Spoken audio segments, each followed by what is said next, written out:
Degree, इसका नाम क्या है? विषुवत रेखा या भूमध्य रेखा? विषुवत रेखा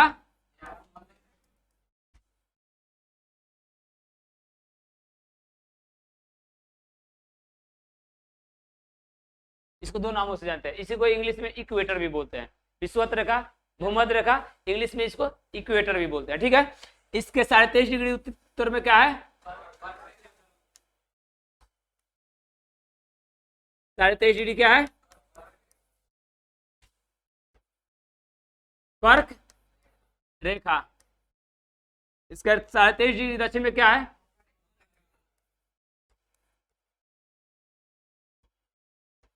मकर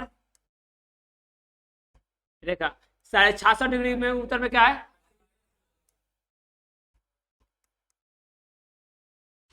आर्कटिक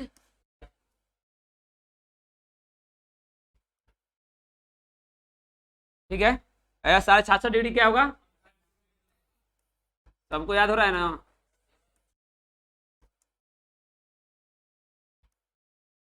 अंटार्कटिक। ठीक है यार, इसे क्या कहते हैं? North pole. नॉर्थ पोल यानी उत्तरी ध्रुव। क्यों? क्योंकि 0 डिग्री के ऊपर में ना, इसको कहते हैं नॉर्थ पोल, उत्तरी ध्रुव। इसको क्या बोलते हैं? साउथ पोल यानी दक्षिणी ध्रुव। 0 डिग्री से ऊपर वाले को क्या कहते हैं? उत्तरी गोलार्ध। नीचे वाले क्षेत्र को क्या कहते हैं? दक्षिणी गोलार्ध। क्योंकि 0 डिग्री के दक्षिण में ना, तो इसको दक्षिणी गोलार्ध बोलेंगे, या उत्तर में तो इसको उत्तरी गोलार्ध बोलेंगे। ये इसको बोलेंगे केवल इसको पोल। उत्तर में तो उत्तरी ध्रुव, दक्षिण में तो दक्षिणी ध्रुव। कोई डाउट? अब बताइए हमारा भारत कहाँ पे स्थित है? उत्तरी गोलार्ध में स्थित है ना? कहाँ पे? यह हमारा मान लीजिए भारत है। कर्क रेखा भारत के बीचों बीच से गुजरती है, यही है ना? तो आपसे क्वेश्चन अभी पूछेगा, कर्क भारत में कर्क रेखा पर पूर्व साइड में है कि पश्चिम साइड में? पश्चिम साइड में ना, उत्तर पश्चिम है पूरब है जी, उत्तर पूरब। भारत अपना कहाँ स्थित है? उत्तर पूरब। किस गोलार्ध में स्थित है? उत्तरी गोलार्ध में। किस रेखा पर स्थित है? कर्क रेखा। देखिए जैसे बता रहे हैं,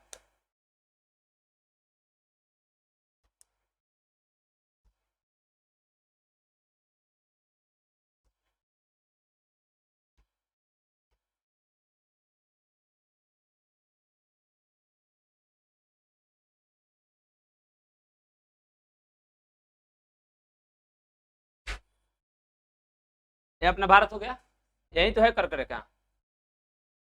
कर्क रेखा देख रहे ना, बीचों बीच से गुजर रहा है। आपसे पूछेगा कौन सी रेखा है जो भारत के दो भागों में बांटती है? कर्क रेखा। आपसे पूछेगा भारत किस गोलार्ध में स्थित है? उत्तरी गोलार्ध। किस रेखा पर स्थित है? कर्क रेखा। कर्क रेखा भारत के कितने राज्यों से होकर गुजरती है? 8 राज्यों से होकर गुजरती है। कोई डाउट? कौन कौन? गुजरात, राजस्थान, मध्य प्रदेश, उत्तर प्रदेश नहीं है इसमें, छत्तीसगढ़, झारखंड, पश्चिम बंगाल, मिजोरम, त्रिपुरा। लिखा देंगे 8 राज्य, लिखा नहीं ना उस दिन, अभी आपको हम लिखा देंगे। सर ट्रिक आता है, ट्रिक पर लिखा देंगे। ठीक है, अब बताइए हमारे उत्तरी गोलार्ध में सबसे बड़ा दिन कब होता है? हमारे उत्तरी गोलार्ध में सबसे बड़ा दिन कब होता है? 21 जून। कब? 21 जून। सूर्य क्या है? आग का गोला है ना, उत्तरी गोलार्ध में सूर्य का प्रकाश कब पहुंचता है? 21 जून को। तो हार्ड गर्मी होगा कि नहीं 21 जून को? उत्तरी गोलार्ध में सबसे, अगर पूछेगा बड़ा दिन कब होगा? 21 जून। सबसे हार्ड गर्मी कब होगा? 21 जून। कोई डाउट? और देखिए भारत हमारा कहाँ है? उत्तरी गोलार्ध में। यही कारण जो हम लोग यहाँ हार्ड गर्मी कब होता है? जून में। देख रहे ना, जून धीरे धीरे आते रहा है, और धीरे धीरे क्या होगा? दिन भी बड़ा होगा और गर्मी भी बढ़ते जाएगा। 21 जून तक पूरा बढ़ेगा, और 21 जून से क्या होगा? धीरे धीरे दिन भी छोटा होने लगेगा और ठंडा का मौसम बढ़ने लगेगा। धूप धीरे धीरे क्या होगा? जितने हमसे दूर सूर्य का प्रकाश जाएगा उतने क्या होगा? धूप कम होते जाएगा। अभी सूर्य का प्रकाश कहाँ पे है? अभी विषुवत रेखा से ऊपर की तरफ आ रहा है। हम लोग यहाँ कर्क रेखा के ऊपर धीरे धीरे क्या हो रहा है? आ रहा है। यहाँ से जब सूर्य का प्रकाश जब चलता है, यहाँ कब पहुंचता है? जून से 3 महीने जोड़िए ना, जुलाई, अगस्त, सितंबर। 23 सितंबर को यहाँ पहुंचता है। कब बताया था ना उस दिन जी? 23 सितंबर को सूर्य का प्रकाश कहाँ पहुंचता है? विषुवत रेखा पर। जब सूर्य का प्रकाश हमसे दूर ज्यादा चल जाता है ना, देखिए जितना डिस्टेंस इसका, जितना डिस्टेंस इसका है ना, यानी दोनों के बीच में है ना, तो यहाँ जब विषुवत रेखा पर सूर्य का प्रकाश आएगा तो ना ज्यादा गर्मी होगा ना ज्यादा ठंडी। सितंबर में देखिएगा लास्ट सितंबर में मौसम नॉर्मल हो जाता है, न पंखा चलाइएगा तभी ठीक रहेगा, ना चलाइएगा तो तभी ठीक रहेगा, ना ज्यादा गर्मी होगा ना ज्यादा ठंडी होगा।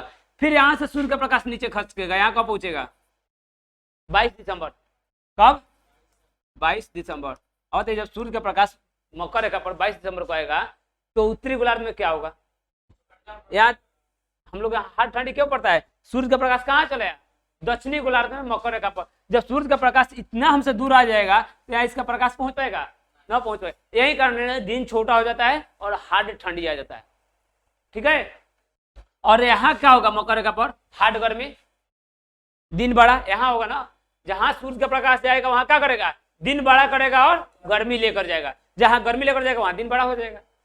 अब 22 दिसंबर को मकर रेखा पर जब सूर्य का प्रकाश आएगा तो यहाँ क्या क्या होगा? सबसे बड़ा दिन दक्षिणी गोलार्ध में कब होगा? 22 दिसंबर। सबसे हार्ड गर्मी दक्षिणी गोलार्ध में 22 दिसंबर। तो 22 दिसंबर को उत्तरी गोलार्ध में क्या होगा? सबसे छोटा दिन होगा और सबसे ठंडा भी होगा, ठीक है, कोई डाउट? फिर यहाँ से सूर्य का प्रकाश आएगा कब? ऊपर रहेगा। यहाँ कब पहुंचेगा? 22 मार्च। देखिए मार्च के महीने में होली के समय में ना ज्यादा ठंडी रहता है ना ज्यादा गर्मी रहता है। होली के समय मार्च में ना होली पड़ता है जी, तो देखिए ना होली में ना ज्यादा गर्मी रहता है ना ज्यादा ठंडी रहता है। क्यों? क्योंकि सूर्य का प्रकाश कहाँ आ गया? मिडिल में आ गया, बीच में आ गया। जब बीच में रहेगा सूर्य का प्रकाश तो जितना डिस्टेंस इसका उतना डिस्टेंस इसका भी है, मकर का मकर का। यानी जब 22 मार्च और 23 सितंबर को सूर्य का प्रकाश दोबारा पहुंच रहा है ना जी बीच में विषुवत रेखा पर, तो दोनों में क्या स्थिति बनेगा? उत्तरी और दक्षिणी गोलार्ध में दिन और रात बराबर होगा और मौसम में क्या होगा? नॉर्मल रहेगा, ना ज्यादा गर्मी ना ज्यादा ठंडी, और दिन भी बराबर और रात भी बराबर होगा। यह नहीं होगा दिन बड़ा होगा या दिन छोटा होगा। 22 मार्च और 23 सितंबर को क्या होगा? दिन और रात उत्तरी और दक्षिणी गोलार्ध में क्या होगा? बराबर होगा। जितना का दिन होगा उतना का रात होगा, ना ज्यादा गर्मी ना ज्यादा ठंडी, कोई डाउट? अब बताइए जब सूर्य का प्रकाश इसी दोनों के बीच में घूम रहा है ना, घूम रहा है ना जी, कर्क और मकर के बीच में, तो हार्ड गर्मी भी यहीं पड़ेगा ना जी, मैंने विषुवत रेखा पर पड़ेगा, लेकिन क्षेत्र यही ना है जी। जब सूर्य का प्रकाश इसी दोनों के बीच में घूमेगा तो हार्ड गर्मी तो इसी क्षेत्र में आएगा। तो इस क्षेत्र को हम क्या कहते हैं?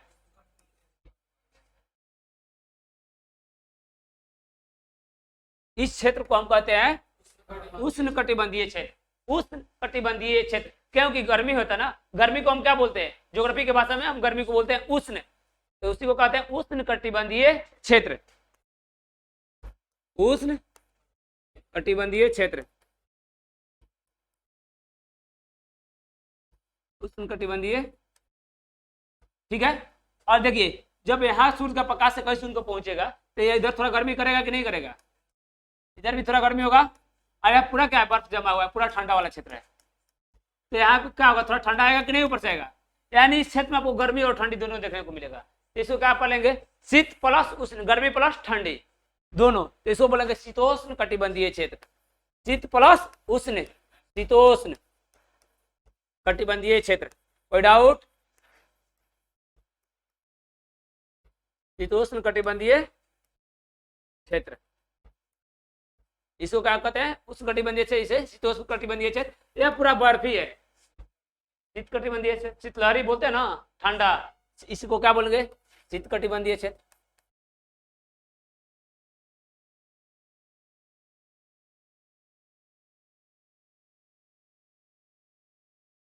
अब बताइए कोई डाउट? यहां तक किसी को समझने में कोई प्रॉब्लम? क्यों? क्योंकि यहाँ ज्यादा गर्मी होता है इस क्षेत्र में, तो इसको क्या बोलते हैं? उष्ण कटिबंधीय क्षेत्र। यहाँ गर्मी और ठंडी दोनों मिलता है, इसको बोलते हैं शीतोष्ण कटिबंधीय क्षेत्र। यहाँ पूरा बर्फ जमा है तो इसको क्या कहते हैं? शीत कटिबंधीय क्षेत्र। अब बताइए हमारा जो दक्षिण भारत है,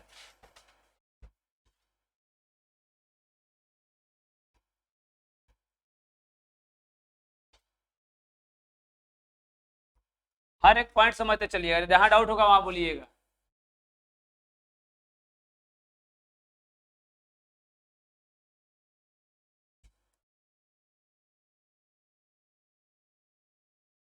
देखिए ये हमारा दक्षिण भारत है ना, कर्क रेखा यहीं से न गुजरता था, यही कर्क रेखा है हमारा। ये देखिए यह भारत है ना, भारत, इसका यह क्षेत्र दक्षिण वाला क्षेत्र कहाँ पड़ रहा है? गर्मी वाला क्षेत्र में पड़ रहा है ना।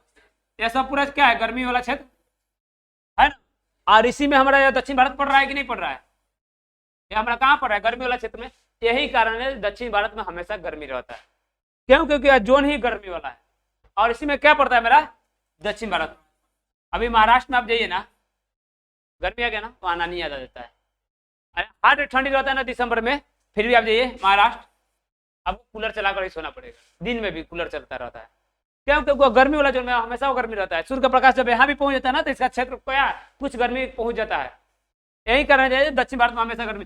तमिलनाडु में जाइए ठंडी के मौसम में, वहाँ मालूम नहीं कब ठंडी आएगा कब गर्मी आएगा। गर्मी के दिनों में तो वहाँ के लोग झोंकर जाते हैं, पूरा करिया हो जाता है। यही कारण है साउथ वाले लोग काले भी होते हैं। साउथ में भी देखता है ना सब्जी, यही कारण है। तो गर्मी वाला क्षेत्र में पड़ता है। गर्मी के दिनों में भी तो गर्मी लगता ही है, ठंडी के मौसम में भी उनको गर्मी लगता है। यही कारण है साउथ वाले लोग काले होते हैं। क्यों? क्योंकि उनका क्षेत्र क्या है, गर्मी वाला है। समझ आया ना। और सबसे गोरे जम्मू कश्मीर के होते हैं। कारण क्या है, यह कहाँ पर है, ऊपर से जो बर्फ वाला जगह है ना, यहाँ पड़ रहा है।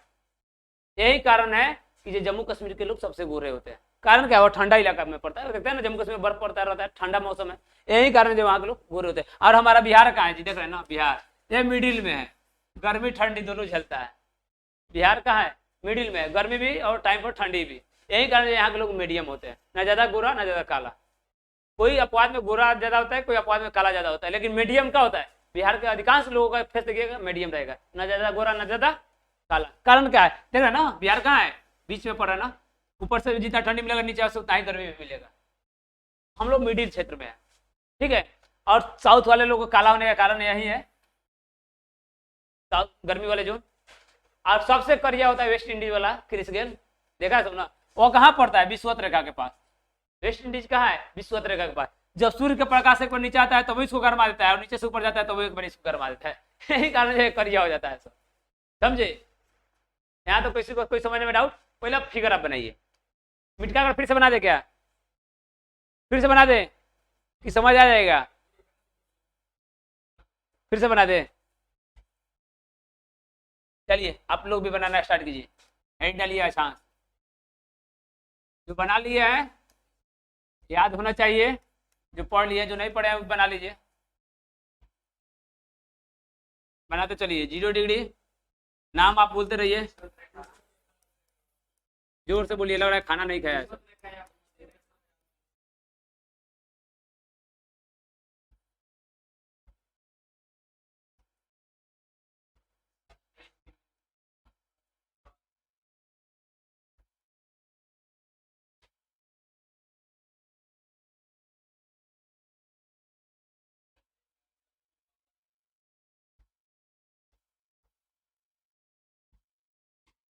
मकर,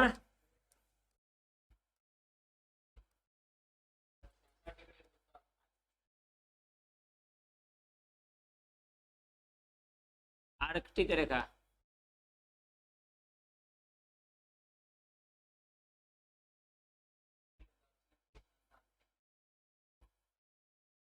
अब सबको याद हो गया है। एक क्वेश्चन और पूछेंगे तो सब कंफ्यूज आ जाता है। पूछ ले सब किसी से, घबराएगा सब नहीं ना। अच्छा देखते हैं, इसको क्या बोलते हैं, नॉर्थ पोल, ये हो गया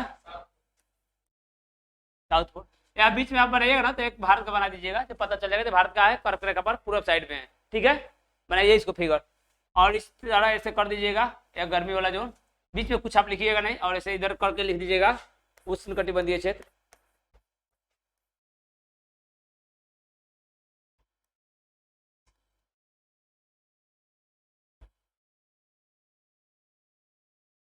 इसको क्या बोलते हैं, शीतोष्ण कटिबंधीय क्षेत्र।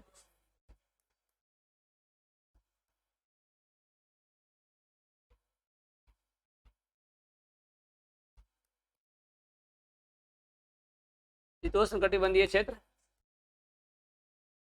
इसको बोलते हैं शीत कटिबंधीय क्षेत्र।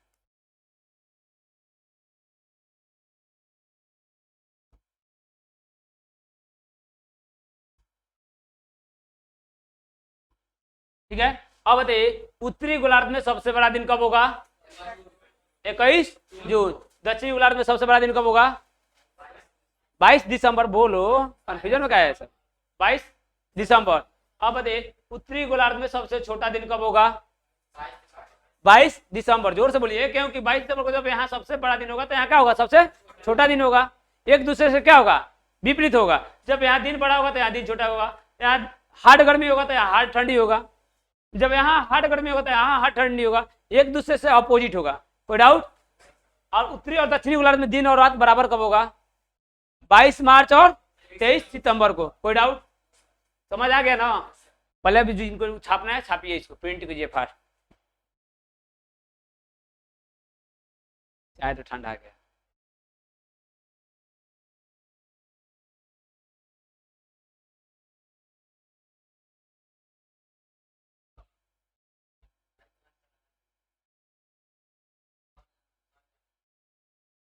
जाओ घूमो,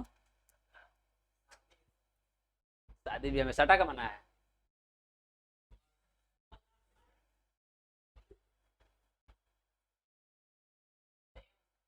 मिलेगा, जितने पढ़ाएंगे सबको अपलोड कर देंगे, जिसका छूटेगा वो अपना पढ़ लेगा। हो गया, तुम भी लोग के चलते सब व्यवस्था किया गया है। भाग जाएगा सर घर घूमने और आएगा सर तो माथा कोकड़ेगा, सर छूट गया। अब जो नया स्टूडेंट आएगा, अब वीडियो अपलोड रहेगा तो दे देंगे, पढ़ लेगा अपना। अब क्लास जब आगे बढ़ेगा तब बढ़ते जाएगा, अब रुकेगा थोड़े।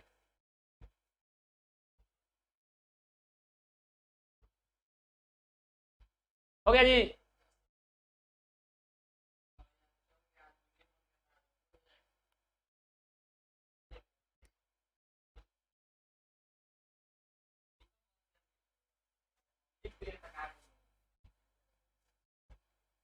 हो गया, चलिए बनाइए बनाइए, फिगर बनाइए जल्दी।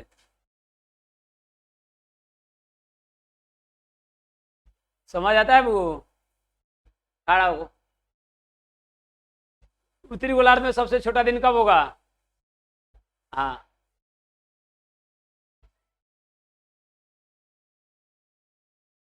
मुबा दिया, हमको पता था जब मुबा आएगा।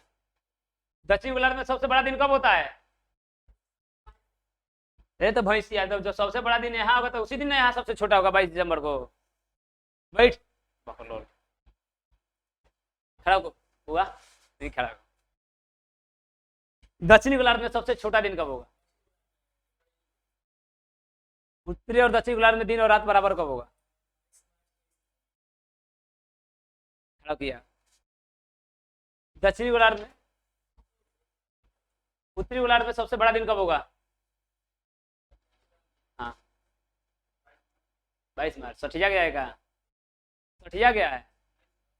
उत्तरी गोलार्ध में सबसे बड़ा दिन कब होगा, 22 मार्च। अब समझाइए, कोई सुना 22 मार्च हो गया है, बहुत में ही ना पिया है।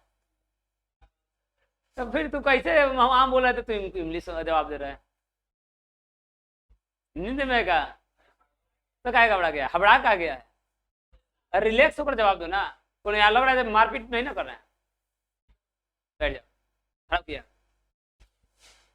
पहला क्लास है, बैठ जाइए। अरे भैया तो हाथ उठाने के लिए बोले तो हाथ नहीं उठाया था, हाथ उठाना चाहिए ना, जो हाँ हमारा पहला क्लास है। चलिए खड़ा होइए, एक क्वेश्चन पूछे ना तो हबड़ाइए नहीं, हबड़ाइएगा तो गड़बड़ाइएगा। हम पूछे उत्तरी गोलार्ध में सबसे बड़ा दिन, खड़ा तुरंत बोलते 22। थोड़ा सा सोचता, रिलैक्स होता, गड़बड़ नहीं होता। क्वेश्चन देखिए, आप लोग यही गलती एग्जाम में करते हैं। क्वेश्चन आएगा, आपको लगेगा बहुत हौला है, तुरंत जो ऑप्शन पहले दिखाई दे देगा वही रख दीजिएगा। पहले चारों ऑप्शन देखिए, ऑप्शन को क्या रहा है, क्वेश्चन क्या कर रहा है। अब बताइए, दक्षिण गोलार्ध में सबसे छोटा दिन कब होगा, दक्षिण गोलार्ध में सबसे बड़ा दिन कब होगा, 22 दिसंबर की 23 दिसंबर। तो ठीक गया है तुम का, बैठ जाओ, खड़ा कीजिए। हाँ, दक्षिण गोलार्ध में सबसे छोटा दिन,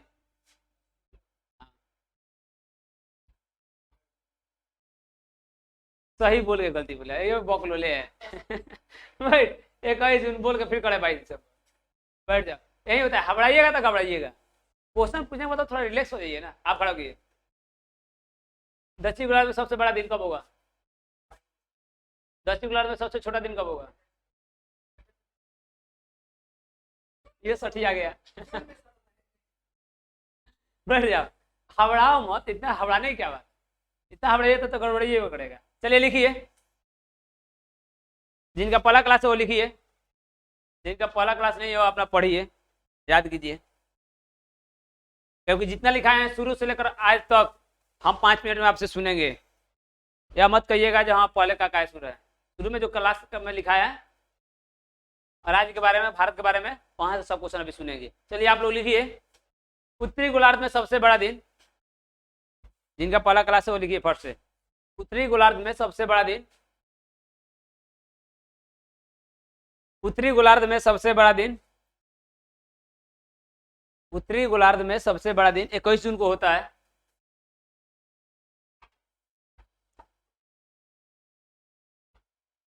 उत्तरी गोलार्ध में सबसे बड़ा दिन 21 जून को होता है।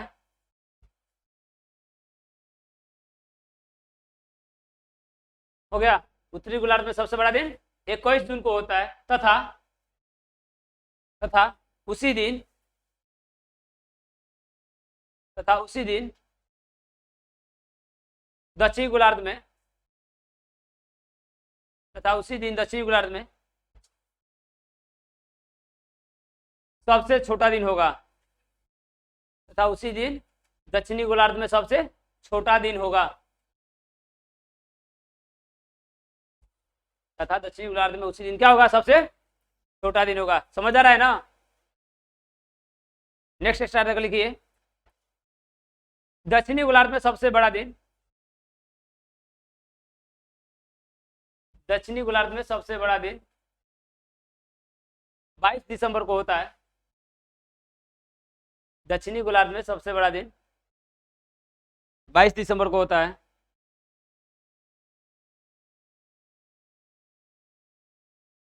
दक्षिणी गोलार्ध में सबसे बड़ा दिन 22 दिसंबर को होता है तथा उसी दिन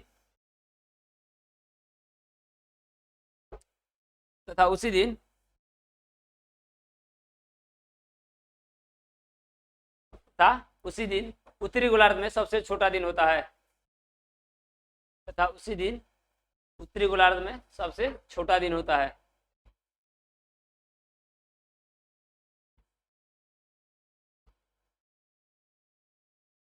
हो गया?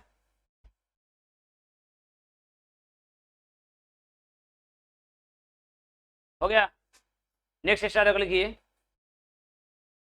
22 मार्च तथा 22 मार्च तथा 22 मार्च तथा 23 सितंबर को 22 मार्च तथा 23 सितंबर को उत्तरी तथा दक्षिणी गोलार्ध में 22 मार्च तथा 23 सितंबर को उत्तरी तथा दक्षिणी गोलार्ध में उत्तरी तथा दक्षिणी गोलार्ध में दिन और रात बराबर होता है,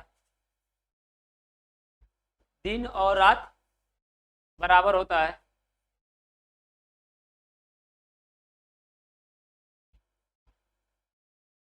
दिन और रात बराबर होता है। हो गया? क्योंकि दिन और रात बराबर होता है क्योंकि उसी दिन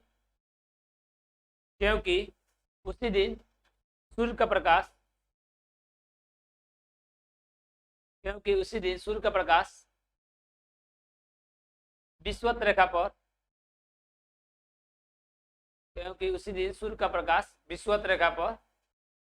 लंबवत पड़ता है। क्योंकि उसी दिन सूर्य का प्रकाश विषुवत रेखा पर लंबवत पड़ता है, विषुवत रेखा पर लंबवत पड़ता है। हो गया? कोई डाउट? आप समझ आ गया ना कि हमारे दक्षिण भारत के लोग काले क्यों होते हैं? क्यों? क्योंकि गर्मी वाले जोन में पड़ता है। देख रहे हैं ना, दक्षिण भारत कहाँ पड़ा है? कर्क रेखा के नीचे। एक गर्मी वाला जो तुम्हें पड़ रहा है ना, उष्ण कटिबंधीय क्षेत्र में एक जोन क्या है? गर्मी है। यही कारण है जी यहाँ के लोग जो भी पड़ता है ना थोड़ा काले होते हैं। यही कारण है अपने दक्षिण भारत के लोग भी क्या है, थोड़ा काले होते हैं। समझ आया यहाँ तक? अब नेक्स्ट स्टार्ट लिखिए, कर्क रेखा भारत के दो भागों में बांटती है। कर्क रेखा भारत के दो भागों में बांटती है। कर्क रेखा भारत के दो भागों में बांटती है।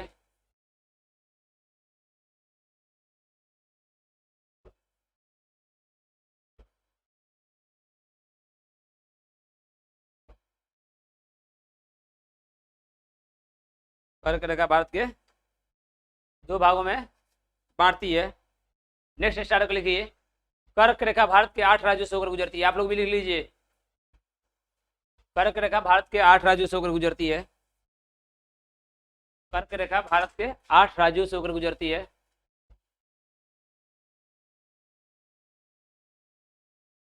कर्क रेखा भारत के 8 राज्यों से होकर गुजरती है।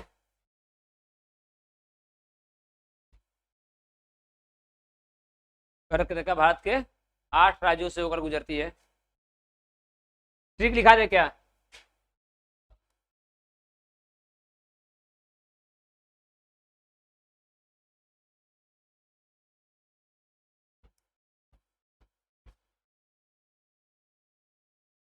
ये तो 8 राज्य थोड़ा कंफ्यूजन होता है। 8 राज्य को ट्रिक पर याद के लिए ग से गुजरात, गमछा नहीं पकड़ो, गुजरात। गुजरात। म से मध्य प्रदेश। छ से छत्तीसगढ़।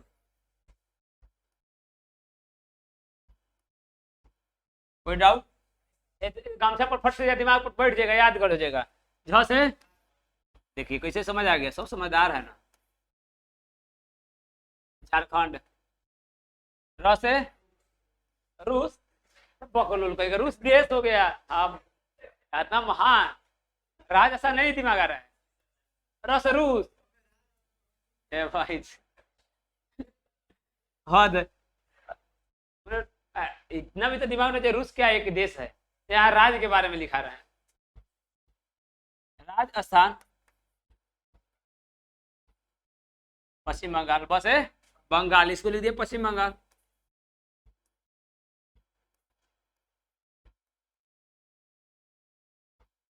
मीजे मिजोरम।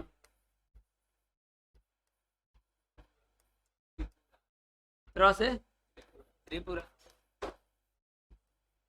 छापिए जल्दी।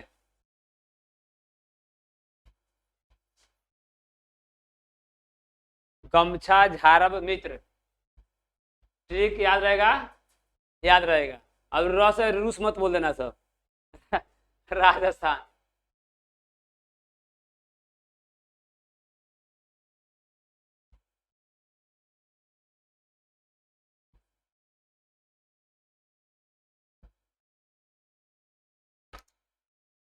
कर्क रेखा भारत के 8 राज्यों से होकर गुजरती है। 8 राज्य याद होना चाहिए, जुबान पे होना चाहिए।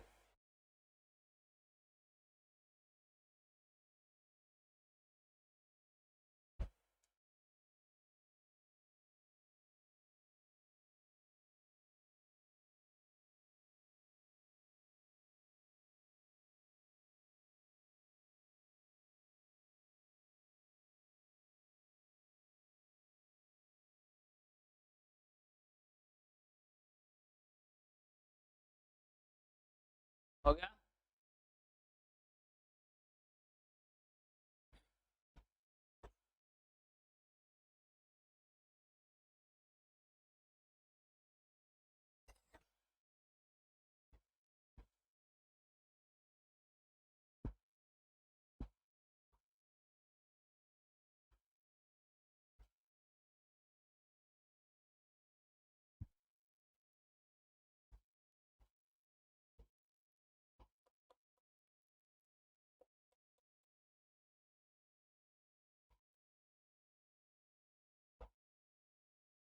आप लोग क्लास एब्सेंट नहीं कीजिएगा, रेगुलर रहिएगा, नहीं तो फिर जब एब्सेंट कीजिएगा तो आप लोग को प्रॉब्लम होगा। हर चीज़ जो है यूट्यूब पर नहीं डाला जाएगा ना। कोई कोई वीडियो है जो यूट्यूब पर आदमी डालता है, जैसे यह मेन टॉपिक होता है। 11th को भी जरूरत पड़ता है, 12th को भी जरूरत पड़ता है। हो गया?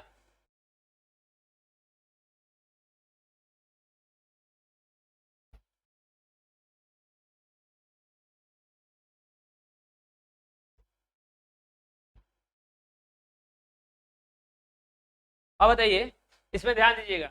आपसे पूछेगा टोटल अक्षांश की संख्या कितनी है। टोटल अक्षांश की संख्या कितनी है? देखिए उत्तरी गोलार्ध में 90 को है ना जी, इसमें क्या है उत्तरी गोलार्ध, इधर कितना है और दक्षिणी गोलार्ध में कितना है, और एक सबसे बड़ी अक्षांश एक ही है। टोटल अक्षांश की संख्या कितना हो जाएगा? लिखिए टोटल अक्षांश की संख्या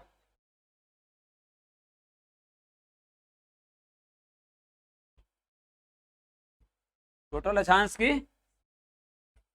संख्या 90 + 90 करके लिखिएगा। 90 + 90 + 1 = 181 हो गया। देखिए 90 ऐसे लिखिए, ऐसे लिख लिए ना, फिर बाद में कोई कंफ्यूजन होगा। इस तरह रहेगा तो कोई देखेगा तो कहेगा जहाँ एक कौन सा है तो एक विषुवत रेखा है। सबसे बड़ी अक्षांश रेखा कौन से होगा? विषुवत रेखा, क्योंकि वृत्त का सबसे बड़ा क्या होता है? व्यास होता है, या बीच में है ना, यही तो व्यास है, लेकिन इसको जोड़ने में क्या करते हैं? विषुवत रेखा। सबसे बड़ी अक्षांश रेखा कौन सा होगा? विषुवत रेखा या भूमध्य रेखा। स्टार्ट कर लिखिए, आप लोग तो लिख लिए, जो नहीं लिखा वो लिखिए। लिखिए नेक्स्ट स्टार्ट कर लिखिए। सबसे बड़ी अक्षांश रेखा, सबसे बड़ी अक्षांश रेखा, आप लोग तो याद हो गया होगा। सबसे बड़ी अक्षांश रेखा विषुवत रेखा या भूमध्य रेखा होती है। सबसे बड़ी अक्षांश रेखा विषुवत रेखा या भूमध्य रेखा होती है। भूमध्य रेखा अभी लिखा है ना, विषुवत रेखा या भूमध्य रेखा। सबसे बड़ी अक्षांश रेखा विषुवत रेखा या भूमध्य रेखा होती है। हो गया।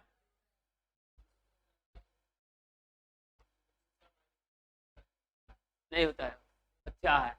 देखिए इधर बोर्ड पर ध्यान दीजिए। देखिए अगर विषुवत रेखा है ना, इसके नीचे 90 को है, यानी 1-1 डिग्री पे है। 1-1 डिग्री पर कितना तक है? 90 तक। और 1-1 डिग्री यहाँ 90 को लिखना संभव नहीं ना जी, यानी 1 डिग्री 2 डिग्री कर करके कहाँ तक है? 90 तक। तो उतना इस पर लिखना संभव नहीं होता है, इसलिए मेन जो अक्षांश होता है उसको दर्शाया जाता है। ठीक है, अब बताइए, आपसे क्वेश्चन पूछेगा दो अक्षांश रेखाओं के बीच की दूरी कितना किलोमीटर होता है? 111 किलोमीटर। कितना? 111 किलोमीटर। अब आपसे फिर क्वेश्चन एक और पूछ लेगा यहाँ से, दो अक्षांश रेखाओं के बीच की जो दूरी होती है क्या समान होता है कि भिन्न होता है? समान होता है। देखिए कहीं भी आ जाएगा तो एक दूसरे से मिलेगा नहीं मिलेगा, यानी दो अक्षांश रेखाओं के बीच की दूरी हर जगह क्या होता है? समान होता है। लिखिए स्टार्ट कर लिखिए, दो अक्षांश रेखाओं के बीच की दूरी 111 किलोमीटर होता है। दो अक्षांश रेखाओं के बीच की दूरी 111 किलोमीटर होता है। दो अक्षांश रेखाओं के बीच की दूरी 111 किलोमीटर होता है।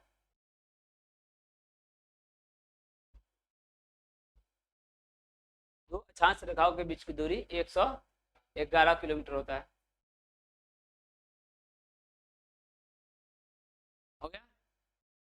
दो अक्षांश रेखाओं के बीच की दूरी 111 किलोमीटर होता है। नेक्स्ट स्टार्ट कर लिखिए, दो अक्षांश रेखाओं की बीच की दूरी समान होती है।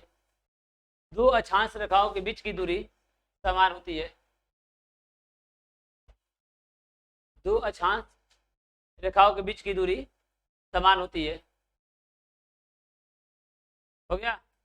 दो अक्षांश रेखाओं के बीच की दूरी समान होती है।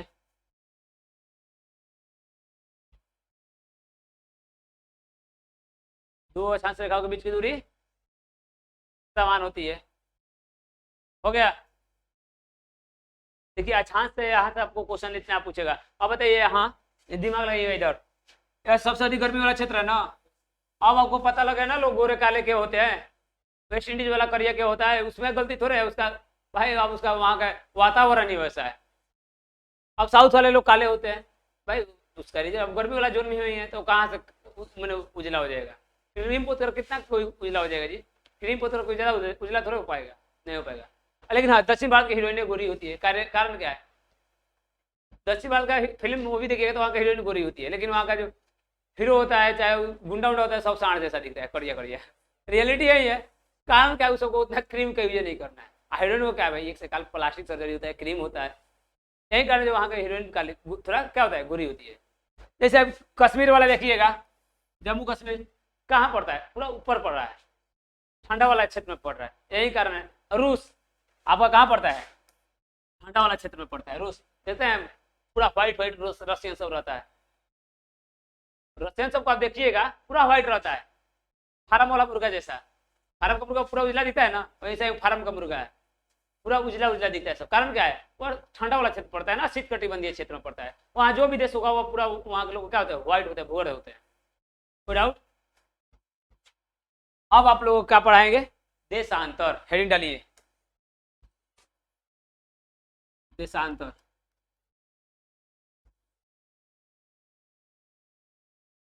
क्या? देशांतर।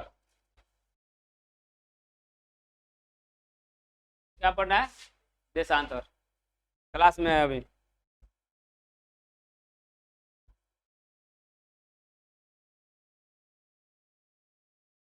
देखिए आपको अक्षांश पढ़ने से क्या पता चला?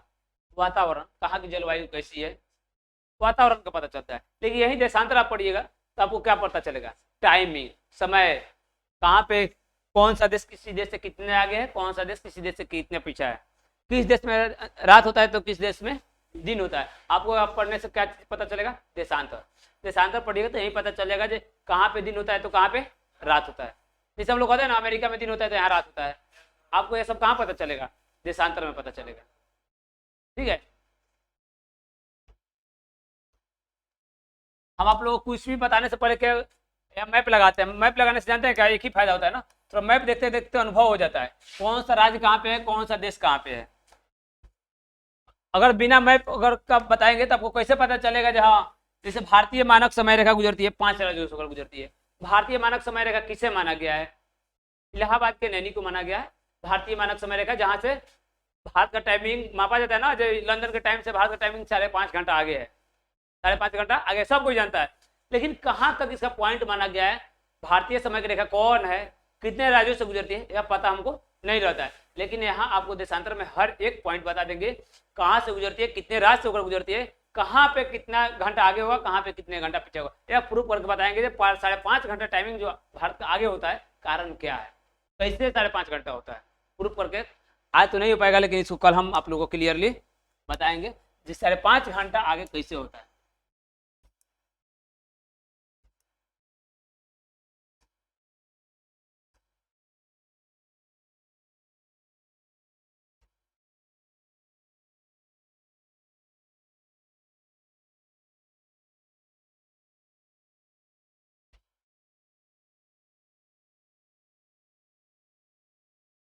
क्या हो गया? इंडिया वर्ल्ड का हो गया इंडिया।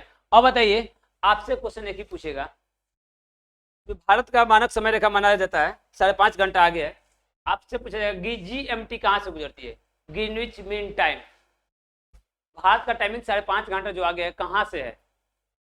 लंदन से। लंदन इसमें कहाँ है? खोजिए तो, लंदन कहाँ है? खोजिए, कौन खोजेगा? मिलबो नहीं करेगा। लंदन है। पहले यह पता होना चाहिए लंदन किस महाद्वीप में स्थित है। लंदन को ही हम इंग्लैंड बोलते हैं, ब्रिटेन बोलते हैं, यह भी पता होना चाहिए। लंदन को ही हम क्या बोलते हैं? ब्रिटेन और इंग्लैंड बोलते हैं। और तो इसमें कहाँ है? नहीं मिलेगा, हमको पता है नहीं मिलेगा। पहले इतना पता होना चाहिए भैंस कही किस महाद्वीप में स्थित है। महाद्वीप पता रहेगा तब ना। अब आप इधर खोजिए, इधर खोजिए, इधर हिले ना है, इस महाद्वीप में ना है, तो उस महाद्वीप को नेग्लेक्ट कीजिए ना, पहले महाद्वीप का पता कीजिए किस महाद्वीप में। अब एशिया में आप लोग दिमाग लगाइएगा, एशिया में, अब एशिया में हिले ना है। अफ्रीका में दिमाग लगाइएगा, अफ्रीका में हिले ना है। अरे तो इसी में ना होगा, यूरोप में है तो पहले महाद्वीप को पता कीजिए ना किस महाद्वीप में है। यूरोप महाद्वीप में, यही तो है यूरोप महाद्वीप। अब पता कीजिए इस महाद्वीप में कहाँ है। यूके लिखा होगा, देखिए यूके कहाँ लिखा है, ठीक है, यूके यही है, यूनाइटेड किंगडम, इंग्लैंड बोलते हैं इसको, लंदन बोलते हैं, समझ आया? यही है, यहीं से गुजरता है, यहीं से भारत का टाइमिंग जो है 5.5 घंटा आगे होता है। यह है जी भारतीय मानक समय रेखा। यहीं से भारत का टाइमिंग क्या है? 5.5 घंटा आगे होता है। काहे इतना मुस्कुरा रहा है जी तू? तो पीछा घूम को हंस रहा है, बतिया रहा है, क्या बात? देखिए यह कहाँ से गुजरता है? लंदन से। यहीं से भारत का टाइमिंग कितने घंटा आगे होता है? 5.5 घंटा। अब बताइए भारत में भी एक मानक समय रेखा होना चाहिए ना, जैसे इसको हम पूरे देश का टाइमिंग मापते हैं कहाँ से, लंदन से, तो वही भारत में भी अगर आप मानिएगा तो जितने हम आगे बढ़ते जाएंगे उतने टाइम क्या होगा, इसे बढ़ता जाएगा। अगर भारत में मैंने बिंदु नहीं मानेंगे, भारत में एक मानक समय रेखा नहीं मानेंगे, तो अगर यहाँ पहले पहुंच जाएगा, यहाँ लास्ट में पहुंचेगा, भारत के टाइमिंग में एक बिंदु तो हम मानेंगे ना भाई, ये कहाँ भारतीय मानक समय मान रहे हैं, ये कहाँ तक 5.5 घंटा आगे हो रहा है, तो हम किसको मानेंगे, भारत जो बीच में होगा, दोनों के बीच में है, यही होता है भारत का मानक समय रेखा। यहाँ से यहाँ तक 5.5 घंटा भारत का टाइमिंग क्या है, आगे है, यानी जो भारत है ना, यहाँ जो गुजर रहा है बीच में, यहाँ से यहाँ तक भारतीय मानक समय रेखा, यहाँ तक कितना घंटे आगे है भारत का टाइमिंग, 5.5 घंटा। अब भारत के इस कोना से इस कोना तक की दूरी, इस भारत में ही 2 घंटे का टाइमिंग का अंतर हो जाता है। यहाँ गुजरात इस छोर से लेकर के इस छोर तक अरुणाचल प्रदेश के, इसी में 2 घंटे का टाइमिंग का अंतर होता है। तो फिर हमको एक बिंदु मानना पड़ेगा ना जी, कहाँ तक 5.5 घंटा आगे होगा, तो वही भारतीय मानक समय रेखा इसको मानते हैं। इलाहाबाद की नैनी से होकर गुजरता है, जो उत्तर प्रदेश में पड़ता है, इलाहाबाद के नैनी। आपसे क्वेश्चन पूछेगा भारतीय मानक समय रेखा किससे बताते हैं, कहाँ से गुजरती है, तो इलाहाबाद की नैनी से गुजरती है। या कितने राज्यों से गुजरती है, तो यह 5 राज्यों से गुजरती है। या कितने डिग्री से गुजरती है, तो 82.5 डिग्री गुजरती है, 82.5 डिग्री। भारतीय मानक समय रेखा जो गुजरती है कितने डिग्री से गुजरती है, 82.5 डिग्री से गुजरती है। यह कहाँ से गुजरती है, इलाहाबाद की नैनी से गुजरती है। यह कितने राज्यों से गुजरती है, 5 राज्यों से गुजरती है। यहाँ से बहुत आपको क्वेश्चन बन जाएगा, जैसे उत्तर प्रदेश, मध्य प्रदेश, छत्तीसगढ़, उड़ीसा, आंध्र प्रदेश, 5 राज्य दिखाई दे रहा है ना सामने। यही भारतीय मानक समय रेखा कितने राज्यों से गुजरती है, 5 राज्यों से गुजरती है। आपको टाइम में निकाल करके प्रूफ करके आपको कल पूरे क्लियरली बता देंगे, इसके बारे में पूरा डीपली बताएंगे, ठीक है। आज संभव नहीं है, मेन पॉइंट आप समझ गए।